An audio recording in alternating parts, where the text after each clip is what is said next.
नमस्कार विद्यार्थी मित्रों, ऑनलाइन लेक्चरनी अंदर आप सबनु खूब खूब हार्दिक स्वागत है। आज धोरण 12 अंदर विद्यार्थी मित्रों अपने अर्थशास्त्र विषयनी अंदर आज चेप्टर नंबर 3 अपने ख्याल है कि नाणु अने फुगावो एनी छे पार्ट नंबर 1 थी शुरुआत करीए छीए। बराबर है। तो नाणु अने फुगावा विषे आपणे बात करिए तो आपणे सौ जाणीए छीए कि आधुनिक युगनी अंदर दरेक मानवीने पोतानी अनेक जरूरियातो छे अने आ जरूरियातोने संतोषवा माटे एटले के वस्तु अने सेवा द्वारा दरेक मानवी छे ई जरूरियातो संतोषे छे। तो आ जरूरियातोने संतोषवा माटे ए वस्तु खरीदवा माटे व्यक्ति माणस छे नाणांनो उपयोग करे छे अने एक मूल्यना संग्राहक तरीके पण नाणांनो छे उपयोग थाय छे। केम के भविष्यमां जो वस्तु के सेवानो एने जरूरियात पड़े अने ई जरूरियातोनी पूर्ति करवा माटे आ जे नाणुं छे ए भविष्यना मूल्यना संग्राहक तरीके पण सर्वोपरि बन्युं छे। परंतु आपणे जे वात करवानी छे, बराबर है, ये सौ प्रथम साटा प्रथानी बात करवानी है।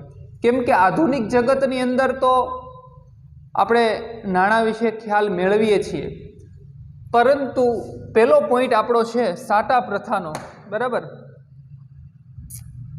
तो शुं छे साटा प्रथा, आने समझवानो आपणे प्रयत्न करवानो छे। पहलो पॉइंट तो साटा प्रथा विषे बात करिए विद्यार्थी मित्रों तो थोड़ुंक आपणे प्राचीन समयनी अंदर जवुं पड़शे। कोने कहेवाय साटा प्रथा? तो प्राचीन समयनी अंदर व्यक्ति एटले के मानवी एने पण सेवाओं अने वस्तुओं आनी जरूरियात तो पड़ती ज हती, परंतु व्यक्ति शू करतु तो कि वस्तु अने सेवाओं छे ए प्राचीन समय में आपीने तेना बदलामां पण वस्तु अने सेवाओं आने शू करतु मेळवता। बराबर। एक वार एने आपवानी, बदलामां पाछुं शू करवानुं छे वस्तु अने सेवाओं अने पाછી आया वस्तु अने सेवाओं पण आया शू करवानुं छे आपवानी छे ने एना बदलामां वस्तु अने शू करवानी छे सेवाओं छे मेळववानी छे। आम प्राचीन समयनी अंदर विद्यार्थी मित्रों चोक्कस एवुं कही शकाय के परस्पर मेळ बेसाडवानी प्रथा छे। केवी? तो के आपवानी अने मेळववानी। शुं? तो के वस्तु अने सेवा एटले के वस्तु विनिमय प्रथा। बराबर। साटा प्रथा एटले वस्तु विनिमय प्रथा एटले वस्तु के सेवाना बदलामां प्राचीन समय में वस्तु एटले के वस्तु विनिमय प्रथा जेने आपणे साटा प्रथा पण एक कहीए अथवा तो साटा प्रथा ने आपणे वस्तु विनिमय प्रथा कहो तो पण चाले। आम वस्तु विनिमय प्रथा एटले वस्तु के सेवाना बदलामां वस्तु के सेवाना बदलामां सामे पाछुं शुं मेळववानुं छे? वस्तु के सेवा मेळववानी प्रथा। वस्तु विनिमय प्रथा एटले शुं? तो के वस्तु के सेवाना बदलामां वस्तु के सेवा मेळववानी प्रथा एटले वस्तु विनिमय प्रथा, जेने आपणी भाषामां साटा प्रथा पण कहेवामां आवे छे। हवे आपणे सौ जाणीए छीए, वात करी हती विद्यार्थी मित्रों प्राचीन समयनी अंदर। बराबर। आ एवो समय छे, प्राचीन समय एटले एक एवो समय छे કે જ્યારે બજારમાં નાણું ઉપલબ્ધ હતું નહીં, અને ખાસ કરીને આ પ્રાચીન સમયની અંદર ગ્રામ્ય સમાજ વ્યવસ્થા વ્યાપેલી હતી. ગ્રામ્ય સમાજ વ્યવસ્થા છે એ ઉપલબ્ધ હતી. આ ગ્રામ્ય સમાજ જે વ્યવસ્થા છે, બરાબર, એમાં ખાસ કરીને લોકોની જરૂરિયાતો છે એ પણ ઓછી હતી, અને એનું જીવન છે એ પણ કેવું હતું? સાદું જીવન ધોરણ છે જીવતા. ખાસ કરીને જે આપણી ગ્રામ્ય સમાજ વ્યવસ્થા પ્રાચીન સમયમાં જોવા મળતી, ખાસ વિદ્યાર્થી મિત્રો યાદ રાખજો, આજથી ઘણા વર્ષો પહેલાંની વાત છે કે જ્યારે હજી બજારમાં નાણું ઉપલબ્ધ નહોતું, ત્યારે એને આપણે પ્રાચીન સમય ગણીએ છીએ. અને ત્યારે પ્રાચીન સમયની અંદર મોટા ભાગે ગ્રામ્ય સમાજ વ્યવસ્થા ઉપલબ્ધ હતી, અને આ ગ્રામ્ય સમાજ વ્યવસ્થાના લોકોની જરૂરિયાતો ખૂબ ઓછી હતી, અને લોકો ખૂબ સાદું અને સરળ છે એ જીવન છે એ જીવતા હતા. બરાબર છે. એના માટે માનવી છે એ વસ્તુ વિનિમય દ્વારા, અને જરૂરિયાતો ઓછી, બરાબર, અને સાદું જીવન, એટલે માનવી શું કરતો? તો કે વસ્તુ વિનિમય પ્રથા દ્વારા, વસ્તુ વિનિમય દ્વારા છે એ પોતાની જરૂરિયાત સંતોષતો. અને વસ્તુ વિનિમય પ્રથા એટલે શું એનો આપણે ખ્યાલ જોયો. એટલે કે માનવી છે એ વસ્તુ કે સેવાના બદલામાં વસ્તુ કે સેવા છે એ મેળવવાનો પ્રયત્ન કરતો, અને એ દ્વારા પોતાની શું જે કાંઈ જરૂરિયાતો હતી, મર્યાદિત જરૂરિયાત હતો, ઓછી જરૂરિયાત હતી, કારણ કે લોકોનું જીવન છે એ ખૂબ સાદું અને સરળ અને એકદમ સિમ્પલ જીવન હતું. એટલે માનવી શું કરતો? પોતાની વસ્તુ વિનિમય દ્વારા, એટલે કે કોઈ વસ્તુ લે એના બદલામાં બીજી વસ્તુ આપે. દાખલા તરીકે ઉદાહરણ જોઈએ આનું. દાખલા તરીકે ખેડૂત છે, ખેડૂત, બરાબર, તો ખેડૂત શું કરતો? તો કે અનાજના બદલામાં, ખેડૂત છે અનાજ પકવે એટલે એના અનાજના બદલાની અંદર આપણે જોઈએ તો શું મેળવે? તો કે ચોખા છે, કાપડ છે, ચપ્પલ છે, આવી અનેક વસ્તુઓ છે એ શું કરતો? મેળવતો. એટલે અહીંયા શું થયું?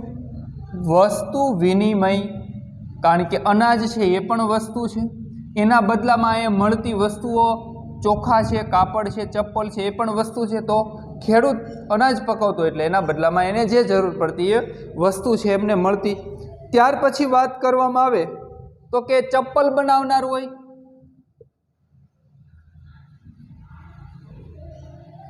જેને આપણે કારીગર વર્ગ કહીએ, બરાબર. આ ચપ્પલ બનાવનાર છે તો એ ચપ્પલના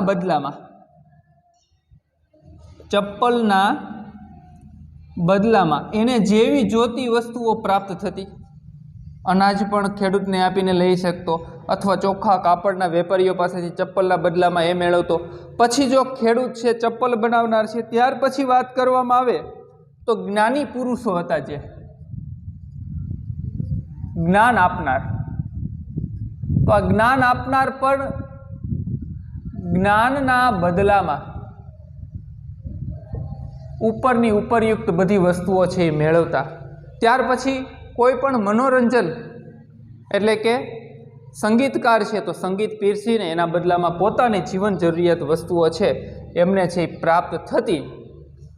એટલે પ્રાચીન સમયની અંદર મોટા ભાગે કઈ પ્રથા ઉપલબ્ધ હતી?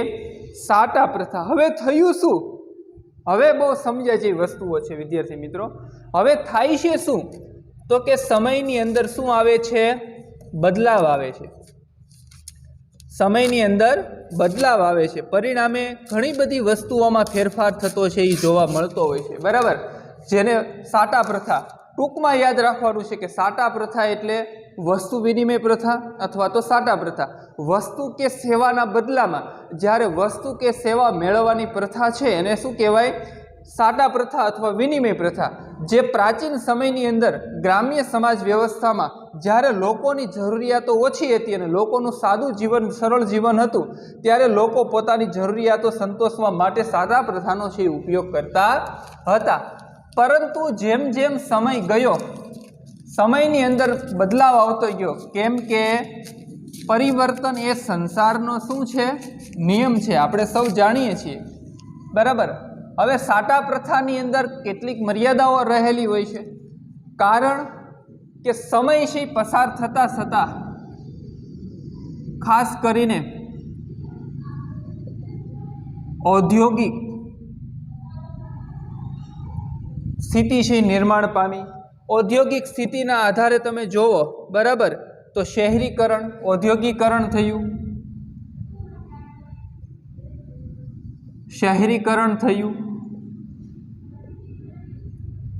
શ્રમનું છે ધીમે ધીમે વિભાજન થવા લાગ્યું, શ્રમ વિભાજન જેવી પ્રક્રિયાઓ થવા લાગી. અને આજે તમે જુઓ તો વિશિષ્ટીકરણ એટલે કે કેટલી બધી વિવિધતા છે જોવા મળે. જુદા જુદા કામોના પ્રકારો જોવા મળ્યા. લોકો છે શહેર તરફ આકર્ષાયેલા અને ઔદ્યોગિકરણને કારણે આજે શ્રમને છે ગતિશીલતા પ્રાપ્ત થઈ છે. એટલે જે પ્રાચીન સમયની અંદર જે સાટા પ્રથા ઉપલબ્ધ હતી એની અહીંયા તમે જુઓ તો હવે, કારણ કે ઔદ્યોગિકરણ થયું, શહેરીકરણ થયું, શ્રમ વિભાજન થયું અને વિશિષ્ટીકરણ થયું, એટલે લોકોની જરૂરિયાતો પણ ધીમે ધીમે વધવા લાગી. શું કામ? કારણ કે બજારની અંદર જે મર્યાદિત વસ્તુઓ હતી, જે મર્યાદિત સેવાઓ હતી, એમની અંદર પણ હવે ધીમે ધીમે શું થયો? વધારો થયો. એટલે પરિણામ વિદ્યાર્થી મિત્રો એવું આવ્યું કે લોકો પ્રત્યક્ષ વ્યવહારથી ઓછો થયો અને જરૂરિયાતો વધી. એટલે ટૂંકમાં કેવું હોય કે આ બધી પ્રક્રિયા થવાથી હવે લોકો પહેલા પ્રત્યક્ષ વ્યવહાર કરતા કે વસ્તુના બદલામાં વસ્તુ લઈ આવતા, સેવાના બદલામાં સેવાઓ આપતા. તો અહીંયા આવી પ્રક્રિયા થઈ એટલે લોકોનો જે પ્રત્યક્ષ વ્યવહાર છે, પ્રત્યક્ષ વ્યવહાર છે એ કેવો થયો? ઓછો થયો. એટલે કે વસ્તુ અને સેવાના બદલામાં, કારણ પ્રત્યક્ષ વ્યવહાર ઓછો થયો, ઉપરાંત લોકોની જરૂરિયાતો પણ શું થવા લાગી? વધવા લાગી. પ્રત્યક્ષ વ્યવહાર ઓછો થયો, લોકોની જરૂરિયાતો વધવા લાગી. હવે એના કારણે શું પરિણામ આવ્યું? તો પરિણામ એવું આવે છે વિદ્યાર્થી મિત્રો કે હવે જે સાટા પ્રથા ઉપલબ્ધ હતી, સાટા પ્રથા છે એ કેવી બની? મર્યાદાવાળી બની. શું કામ મર્યાદાવાળી બની? આવો પ્રશ્ન કદાચ આપણને છે એ થતો હશે. કારણ કે અર્થતંત્ર હવે શરીરમાંથી કેવું બને છે? જટિલ બન્યું, મર્યાદાવાળી બની. સાટા પ્રથા છે એ કેવી બની? મર્યાદાવાળી. તો શા માટે મર્યાદાવાળી બની? તો કે જે દેશનું અર્થતંત્ર હતું પહેલાં કેવું હતું? સાદું હતું, સરળ હતું. હવે શું થયું? તો કે સરળમાંથી હવે અર્થતંત્ર કેવું બન્યું? જટિલ બન્યું. જટિલ બન્યું શું કામ? કારણ કે ઔદ્યોગિકરણની શરૂઆત થઈ, શહેરીકરણની શરૂઆત થઈ, શ્રમનું છે વિભાજન થવા માંડ્યું અને વસ્તુઓની અંદર છે ખાસ કરીને વિશિષ્ટીકરણ થવા લાગ્યું. એટલે અર્થતંત્ર સરળમાંથી હવે કેવું બનતું ગયું? જટિલ બનતું ગયું. જટિલ બનતું ગયું એટલે જટિલનો મતલબ કે વસ્તુ અને સેવાઓનો શું થયો? વિસ્તાર થયો. એટલા માટે હવે જે કાંઈ પરસ્પર મેળ બેસાડવાની પ્રથા હતી એનાથી કામ ચાલે એમ હતું નહીં. એટલે સાટા પ્રથા કેવી બને છે? મર્યાદાવાળી. અહીંયા હજી આપણે નાણાંની વાત નથી કરવાની, માત્ર સાટા પ્રથા ઉપર જ છે એ જોવાનું છે, બરાબર? તો 3 પ્રકારની મર્યાદાઓ છે સાટા પ્રથાની. કેટલી મર્યાદાઓ છે? 3 પ્રકારની. કઈ કઈ 3 પ્રકારની? પહેલી મર્યાદા વિદ્યાર્થી, આ વસ્તુ કેની છે તો કે શું કામ સાટા પ્રથા મર્યાદાવાળી બની? તો કે લોકો છે પ્રત્યક્ષ વ્યવહાર કરતા ઓછો અને લોકોની જરૂરિયાતો વધવા લાગી અને અર્થતંત્ર છે ધીમે ધીમે સરળમાંથી જટિલ બન્યું, એટલે વસ્તુ અને સેવાનો વિસ્તાર વધવાથી સાટા પ્રથા છે કેવી બને છે? મર્યાદાવાળી બને છે. તો હવે જે આપણે અગત્યનો પોઈન્ટ જોવાનો છે એ છે સાટા પ્રથાની મર્યાદા.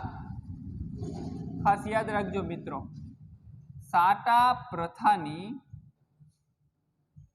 મર્યાદાઓ. અત્યાર સુધી આપણે જે જોયું બરાબર, એ ખાસ કરીને સાટા પ્રથાનો અર્થ, અને પરીક્ષામાં કઈ રીતે પ્રશ્ન પૂછાય તો કે સાટા પ્રથાનો અર્થ આપી અથવા તો વિનિમય પ્રથાનો અર્થ આપી સાટા પ્રથાની મર્યાદા જણાવો. તો ક્લિયર કટ સમજી લેજો. વિનિમય પ્રથા એટલે કે વસ્તુ કે સેવાના બદલામાં વસ્તુ કે સેવા મેળવવાની પ્રથા એટલે સાટા પ્રથા અથવા તો વિનિમય પ્રથા. હવે એની આપણે જોઈએ મર્યાદા. તો પહેલી મર્યાદા વિદ્યાર્થી મિત્રો એવી છે બરાબર કે જરૂરિયાતોનો પરસ્પર મેળ બેસાડવાની મુશ્કેલી સમસ્યા. જરૂરિયાતોનો પરસ્પર મેળ બેસાડવાની સમસ્યા સર્જાણી. આ સાટા પ્રથાની પહેલી મર્યાદા છે. જરૂરિયાતોનો પરસ્પર મેળ બેસાડવાની સમસ્યા. શું કામ? તો આપણે જોયું વિદ્યાર્થી મિત્રો કે જરૂરિયાતો છે એ કેવી થવા લાગી હતી? વધવા લાગી હતી. જરૂરિયાતો શું થવા લાગી? વધવા લાગી. એટલે એકબીજાની જરૂરિયાતો આપણે પેલા મેળ બેસાડતા કે ઘઉંના બદલામાં ચોખા સરળતાથી મળતા, પરંતુ હવે શું થયું? જરૂરિયાત વધવા લાગી એટલે એમનો પરસ્પર મેળ બેસવાની શું ઉદ્ભવે છે? સમસ્યા છે એ ઉદ્ભવે છે. તમારી ભાષાની અંદર વાત કરું તો જે અવિભાજ્ય વસ્તુઓ હતી એની સામે વિભાજ્ય વસ્તુઓના આ વધવા, જરૂરિયાતો વધવા લાગી, એનો મતલબ એવો થાય કે જે અવિભાજ્ય વસ્તુઓ, અવિભાજ્ય વસ્તુઓ સામે વિભાજ્ય વસ્તુઓનો પ્રશ્ન છે એ ઉદ્ભવ્યો. ભાષામાં જોવો તો અવિભાજ્ય અને વિભાજ્ય ગણિતના શબ્દો છે બરાબર, પણ અવિભાજ્ય એટલે આપણે ખબર છે જેને માત્ર બે, એટલે કે જે મર્યાદિત વસ્તુઓ હતી, જેનો જથ્થો છે એ ઓછો હતો, પુરવઠો ઓછો હતો, એની સામે અમુક એવી વસ્તુ હતી કે જે ખૂબ વધુ હતી. તો આ બે વચ્ચે એકબીજાનો મેળ બેસાડવો છે પ્રશ્ન છે એ ઉદ્ભવે. જેમ કે આપણને ખ્યાલ છે કે જ્યારે મર્યાદિત જરૂરિયાતો હતી અને મર્યાદિત ઉત્પાદન હતું, જેમ કે ખેડૂત છે એમની પાસે ઘઉં હતા અને સ્વ વપરાશ માટે ઘઉં રાખી લેતા, બીજા ઘઉં એ બીજાને આપીને એના બદલામાં એ ચોખા છે, એ કાપડ છે, આવું ઘણું બધું મેળવતો. હવે થયું શું? તો કે જેને ઘઉંની જરૂરિયાત છે એણે વધારે ઉત્પાદન પણ વધ્યું અને ઉત્પાદકતા પણ વધી. એટલે શું થયું? તો કે ઘઉંમાં ખૂબ વધારો થયો ઉત્પાદનની અંદર, પરંતુ જેને ઘઉંના બદલામાં ચોખાની જરૂર છે એ ઘઉંના બદલામાં ચોખા લેશે, પણ ચોખાવાળાને ઘઉંની જરૂર નથી. તો પ્રશ્ન શું ઉદ્ભવ્યો? વસ્તુઓ અને સેવાનો પ્રશ્ન છે સામે સામે પરસ્પર મેળ બેસાડવાનો ઉદ્ભવે છે. એટલા માટે, કારણ કે આ શું કામ? જરૂરિયાતો વધી તો આગળ આપણે જોયું ઔદ્યોગિકરણ આવ્યું, શ્રમનું વિભાજન આવ્યું, વિશિષ્ટીકરણ થયું, એના કારણે જરૂરિયાતો છે વધવા લાગી અને જરૂરિયાતો વધવાના કારણે જે અવિભાજ્ય વસ્તુઓ સામે વિભાજ્ય વસ્તુઓનો પ્રશ્ન બેસાડવાનો પ્રશ્ન છે એ ધીમે ધીમે ઉદ્ભવવા લાગ્યો. એટલે સાટા પ્રથા હવે કેવી બની છે? મર્યાદાવાળી છે એ બને છે. પછી બીજી મુશ્કેલીઓ, બીજી મર્યાદા વાત કરો. જેમ પેલી જરૂરિયાતોનો પરસ્પર મેળ બેસાડવાનો, એમ બીજું છે મૂલ્ય સંગ્રાહકની મુશ્કેલી. કેમ કે વસ્તુ એ જ, સેવા એ જ મૂલ્ય હતું, હવે એનો સંગ્રહ કેમ કરવો એમની સમસ્યા છે એ ઉદ્ભવે છે. શું કામ? તો આપણે આગળ જોયું એમ કે મૂલ્ય સંગ્રહ તો કે ઉત્પાદન અને ઉત્પાદકતા બંને શું થવા લાગ્યા? વધવા લાગ્યા. ઉત્પાદન પણ વધ્યું, ઉત્પાદકતા પણ વધી. એટલે કે જે ખેડૂતો હતી, ખેડૂતોની સંખ્યા પણ વધી, અને ઉત્પાદકતા એટલે જે કાંઈ હેક્ટર દીઠ અથવા તો વીઘા દીઠ જે ઉત્પાદન થતું, આ પણ શું થવા લાગ્યું? વધવા લાગ્યું. એટલે પ્રશ્ન શું થયો હવે? દાખલા તરીકે ખેડૂતે, જેમ કે ખેડૂત છે એ ઘઉંનું શું કરે છે? ઉત્પાદન કરે છે. આ ઉત્પાદન કેવું થયું? વધુ. ખેડૂત પાસે જે ઘઉંનું ઉત્પાદન થતું હતું એ ઉત્પાદન કેવું થઈ ગયું? વધી ગયું. હવે ઉત્પાદન વધી ગયું, એના બદલામાં એમણે વસ્તુઓ પણ મેળવી લીધી અને સેવાઓ પણ મેળવી લીધી, બરાબર. પરંતુ આ ઘઉં એવી વસ્તુઓ છે કે એના મેળવવા છતાં એમની પાસે ઘઉં છે એ શું થયા? વધવા લાગ્યા. પરિણામે ભવિષ્યમાં સાચવવાનો પ્રશ્ન છે એ ઉદ્ભવ્યો. શું કામ? કારણ કે જો ઘઉંને લાંબો સમય સુધી સાચવવામાં આવે તો બગડી જવાનો શું લાગે? ભય લાગે. એટલા માટે મૂલ્યના સંગ્રાહકની મુશ્કેલી. આવું એક જ ઉદાહરણ આપ્યું છે. આવું કાપડમાં પણ થઈ શકે, આવું અનાજમાં તમામ પ્રકારના કઠોળની અંદર ઘઉં, ચોખા, બાજરી, જુવાર, કોઈ પણ તમે ઉદાહરણ સાથે સમજાવી શકો કે ઉત્પાદન અને ઉત્પાદકતા વધવાના કારણે સાટા પ્રથાવાળી જે કંઈ પ્રથા હતી એની અંદર સાટા પ્રથાની મર્યાદા છે એ જોવા મળે છે. ત્રીજી મુશ્કેલીની મિત્રો વાત કરવામાં આવે, બરાબર છે, તો મૂલ્ય માપનની મુશ્કેલીઓ છે. ત્રીજી મુશ્કેલી મૂલ્ય માપનની મુશ્કેલી. હવે જ્યાં સુધી પ્રાચીન સમયમાં જ્યાં સુધી મર્યાદિત વસ્તુ હતી ત્યાં સુધી મૂલ્ય માપનની કોઈ મુશ્કેલી સર્જાતી નહોતી. હવે મૂલ્ય માપનની અંદર થયું શું? તો કે આપણે આગળ જોયું એમ કે ઔદ્યોગિકરણ થયું, શ્રમ વિભાજન થયું, વિશિષ્ટીકરણ થયું. પરિણામે ખાસ તો શ્રમ વિભાજન થવા પામ્યું, વિશિષ્ટીકરણ થયું અને ઔદ્યોગિકરણ. આનું પરિણામ એવું આવ્યું કે બજારમાં વસ્તુ અને સેવાઓ શું થવા લાગી? વધવા લાગી. હવે બજારમાં વસ્તુ અને સેવાઓ એટલે કે પેલા માત્ર કઠોળ અનાજ હતા, હવે ધીમે ધીમે અન્ય બીજા પાકો, અન્ય બીજી વસ્તુઓ, અન્ય બીજી સેવાઓ આ ધીમે ધીમે શું થવા લાગી? વધવા લાગી. એટલે જેમ પરસ્પર મેળ બેસાડવાની સમસ્યા થતી, મૂલ્ય સંગ્રાહકની મુશ્કેલી થતી, એમ સાથે સાથે મૂલ્ય માપનની પણ મુશ્કેલી. કેમ કે ઘઉં સામે ચોખાનો વિનિમય બરાબર હતો, પણ હવે ઘઉં સામે અનેક વસ્તુઓ આવી. કેવી વસ્તુઓ વધી? તો કે જ્યાં સુધી સમજીએ તો ઘઉં સામે ચોખાનો વિનિમય થતો એ બરાબર, હાલો એને સમજીએ. પણ હવે તો આપણે જોયું એમ કે ઘઉં સામે અનેક વસ્તુઓ આવી.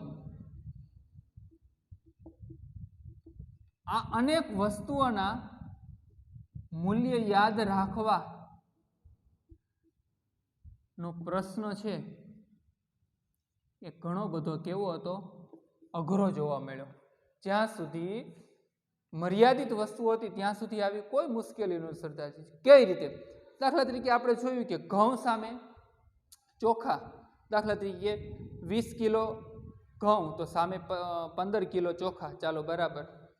1 કિલો ઘઉં તો સામે 200 ગ્રામ ઘી, ચાલો બરાબર.